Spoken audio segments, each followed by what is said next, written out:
Bienvenidos, estimados estudiantes de la carrera de Tecnología Superior Universitaria en Emergencias Médicas, a este nuevo encuentro académico donde hoy cruzaremos el umbral hacia la quinta y última unidad de nuestra asignatura de bioestadística. Es un verdadero placer tenerlos aquí nuevamente, listos para comprender cómo los números que hemos estado estudiando dejan de ser abstracciones en un papel y se convierten en herramientas vitales para la supervivencia de una población. Hoy vamos a sumergirnos en el contenido número 1 de esta unidad, un tema que titulamos Razones, Proporciones y Tasas, y vamos a ver cómo estas definiciones y el cálculo de medidas de frecuencia matemática se aplican directamente a la demografía sanitaria y a las estadísticas de siniestralidad vial y laboral en nuestro querido Ecuador. Quiero que por un momento se quiten el casco de operativos de ambulancia y se pongan la bata de epidemiólogos de campo, porque eso es lo que la gestión moderna de emergencias exige de ustedes. Comencemos entendiendo que la bioestadística, en su núcleo, es la disciplina científica que aplica principios estadísticos al análisis riguroso de fenómenos biológicos y de salud. Para ustedes, futuros tecnólogos, esto trasciende la esfera académica. Es la herramienta fundamental para transformar lo que observan en la calle, en la escena del accidente o en el desastre, en evidencia cuantificable. Cuando ustedes llenan una hoja de atención prehospitalaria, no están simplemente cumpliendo un trámite burocrático engorroso. Están generando el dato primario. Si registran mal la hora, la ubicación geográfica o la clasificación del triaje, están sesgando las tasas nacionales que luego publicará el Instituto Nacional de Estadística y Censos o el Ministerio de Salud Pública. Imaginen que un error suyo hace pensar a las autoridades que en una zona no hay accidentes y por eso deciden no enviar recursos allí. La precisión en su documentación es una responsabilidad ética ineludible que garantiza que la política de salud se base en la realidad operativa del país. Para entender la potencia de lo que vamos a ver hoy, debemos mirar un poco hacia atrás, hacia la historia. El uso de la cuantificación es milenario, pero la aplicación sistemática de las medidas de frecuencia como base de la epidemiología moderna se consolidó con la obra de John Snow en el siglo XIX. Piensen en el Londres de aquella época, azotado por el cólera. Snow no tenía microscopios electrónicos ni sabía que era una bacteria, pero tenía algo muy poderoso: la comparación cuantitativa. Él contrastó las tasas de mortalidad por cólera entre poblaciones abastecidas por dos compañías de agua diferentes, una que traía agua contaminada y otra agua limpia. Al demostrar la asociación causal mediante una razón comparativa, logró detener una epidemia retirando la manija de una bomba de agua. Esa es la esencia de lo que aprenderemos hoy: cómo usar la estadística para identificar la fuente del daño y detenerla, sentando las bases de la bioestadística moderna. Ahora, aterricemos estos conceptos en la práctica. La medición de la frecuencia de eventos de salud requiere diferenciar conceptual y matemáticamente entre tres hermanas que a menudo se confunden: razones, proporciones y tasas. Aunque las tres son cocientes, es decir, divisiones, solo la tasa incorpora la dimensión temporal necesaria para medir la velocidad de ocurrencia, y por ende, el verdadero riesgo. Empecemos con la razón. Una razón es el cociente que expresa la relación entre dos cantidades o categorías independientes, donde el numerador no está incluido necesariamente en el denominador. Su función principal es la comparación de grupos distintos. Un ejemplo clásico es la razón hombre-mujer. Si les digo que la razón es 0.8, significa que por cada mujer hay 0.8 hombres. En su gestión hospitalaria futura, podrían calcular la razón de camas por enfermera. Pero hay una razón especial que es crítica para nosotros: la razón de mortalidad materna. Esta compara las muertes maternas con el número de nacidos vivos. Aunque se llama razón, es el indicador estándar de la calidad obstétrica de un país. La segunda medida es la proporción. Aquí, el numerador siempre es parte del denominador. Es una parte del todo. Sus valores siempre oscilan entre 0 y 1, o si lo multiplicamos por 100, se convierte en porcentaje. La proporción mide la carga o la magnitud de un problema, no el riesgo directo.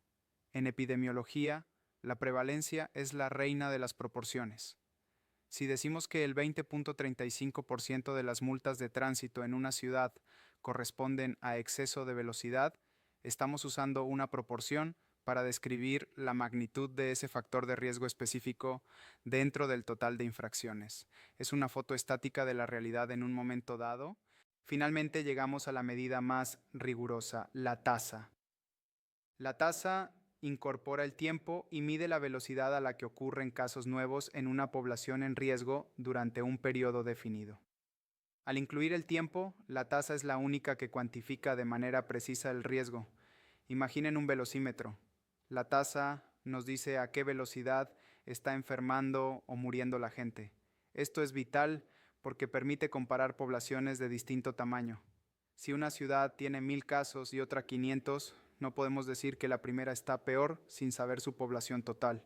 El riesgo solo es comparable si ajustamos el número de casos a la población total en riesgo mediante una tasa. Veamos cómo se aplica esto en la demografía sanitaria de nuestro Ecuador. Las tasas de mortalidad son indicadores resumen del estado de salud poblacional. La tasa de mortalidad general, o TMG, mide la velocidad de las muertes en la población total. Según datos provisionales de 2023, la TMG en Ecuador fue de 4.9 defunciones por cada 1000 habitantes. Pero si desglosamos esto, vemos disparidades. La tasa para hombres fue de 5.7 por 1000 y para mujeres de 4.1, lo que nos habla de una sobremortalidad masculina, probablemente ligada a factores de violencia y accidentes que ustedes atienden a diario. Otro indicador crítico es la razón de mortalidad materna. En 2023, Ecuador registró una RMM de 35.6 por cada 100.000 nacidos vivos. Aunque ha disminuido respecto al año anterior, cada una de esas 95 defunciones maternas representa una tragedia familiar y un fallo en la cadena de supervivencia que ustedes ayudan a proteger. Pasemos ahora a un campo donde su labor es protagonista, la siniestralidad vial. Aquí es donde la bioestadística dirige las políticas de prevención. En Ecuador, la información es recogida primariamente por la Agencia Nacional de Tránsito y consolidada por el INS. Las tasas de siniestralidad ajustan la frecuencia de incidentes a la población expuesta. Por ejemplo, la tasa de muertes viales por cada 100.000 habitantes nos permite comparar qué tan letales son nuestras carreteras en comparación con otros países. Pero más allá de las tasas, el análisis de proporciones nos revela la causa. Escuchen bien este dato del primer trimestre de 2025. La proporción más alta de siniestros, un alarmante 38.12%, se atribuyó a la impericia e imprudencia del conductor. El exceso de velocidad representó el 21.56%. Esto no es solo un número, es la justificación estadística para decir que el problema no son solo las carreteras, sino el comportamiento humano. Como tecnólogos, cuando documentan en la escena si el conductor usaba cinturón o si olía a alcohol, están proveyendo el dato primario que correlaciona la causa con el efecto. Geográficamente, sabemos que la provincia del Guayas reportó el 40.52% de los lesionados, seguida por Pichincha. Esto justifica por qué necesitamos más ambulancias y centros de trauma en estas zonas específicas. Otro ámbito crucial es la siniestralidad laboral, gestionada por el ISC a través del Seguro General de Riesgos del Trabajo. Aquí se utiliza la tasa de incidencia de accidentes o TIA. Este es un ejemplo perfecto de por qué no debemos guiarnos solo por números absolutos. Guayas reporta la cifra absoluta más alta de accidentes de trabajo, con más de 10.000 casos, mientras que una provincia pequeña como Carchi reporta muy pocos. ¿Significa que trabajar en Carchi es intrínsecamente más seguro? No necesariamente. La simple comparación de números absolutos induce al error. Debemos calcular la tasa, dividiendo los accidentes para el número promedio de trabajadores asegurados en cada provincia, para saber dónde el riesgo real es mayor. Además, como tecnólogos, deben conocer la proporción de las consecuencias de las lesiones. Sabemos que los traumatismos superficiales y las contusiones constituyen una parte sustancial de los reportes. Esto les indica qué tipo de insumos y entrenamiento necesitan priorizar: manejo de trauma ortopédico y síndromes de aplastamiento. Avanzando hacia conceptos más complejos, entramos en la epidemiología de desastres. Cuando ocurre un desastre, la vigilancia epidemiológica cambia su foco para determinar cambios en la morbilidad preexistente y la aparición de nuevas enfermedades. Aquí pasamos de la estadística descriptiva al riesgo analítico. Usamos medidas como el riesgo relativo y la razón de Momios. El riesgo relativo compara la incidencia en un grupo expuesto versus uno no expuesto. Si el riesgo relativo es mayor a 1, la exposición aumenta el riesgo. Imaginen una inundación en la costa. Podemos calcular el riesgo relativo de contraer dengue en las personas que estuvieron expuestas a aguas estancadas frente a las que no. Por otro lado, la razón de Momios, u odds ratio, se usa en estudios de casos y controles, muy útiles en brotes rápidos. Si en un estudio de trauma por colapso estructural obtenemos un odds ratio de 9 para la exposición a edificios no reforzados, significa que la asociación es fortísima y que la vulnerabilidad estructural es un predictor letal. En el caos de un desastre, el triaje se convierte en su herramienta estadística. Sistemas como el triaje de Manchester o el CTAS generan datos categóricos. La proporción de pacientes clasificados en nivel rojo respecto al total es un indicador inmediato de la intensidad de la emergencia que justifica la movilización de recursos nacionales. Por eso, insisto tanto en el uso de checklists y protocolos estandarizados. Minimizan el error de información en la fase aguda. Para ir cerrando, quiero reflexionar sobre la calidad del dato. La utilidad de todas estas tasas y proporciones depende enteramente de la validez y confiabilidad de los instrumentos que ustedes usen. Un error común es el error de magnitud, que consiste en comparar solo frecuencias absolutas sin ajustarlas a la población. Nunca digan que un lugar es más peligroso solo porque tiene más muertos. Pregunten cuánta gente vive ahí. También deben cuidarse de los sesgos de selección y de información. En conclusión, el dominio de las razones, proporciones y tasas es la base para la gestión eficiente en emergencias. Les permite pasar de las suposiciones a la planificación basada en evidencia.